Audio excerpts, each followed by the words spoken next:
Este poema se llama Era viernes y ella se llamaba Rosario, pero podría ser Cristina o tantas otras, que mueren cada día asesinadas,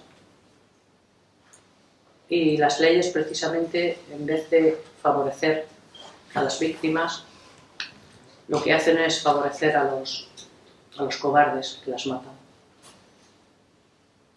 Sus dos hijas estaban jugando con la Barbie en la sala de estar. Alicia, la vecina del tercero, follando como loca con un senegalés. Las dos viejas de abajo atentas a un programa de la tele. Sus padres en la playa disfrutando del sol en Benidorm. Él bebió una cerveza antes de sugerirle que pensara dos veces lo de aquella denuncia.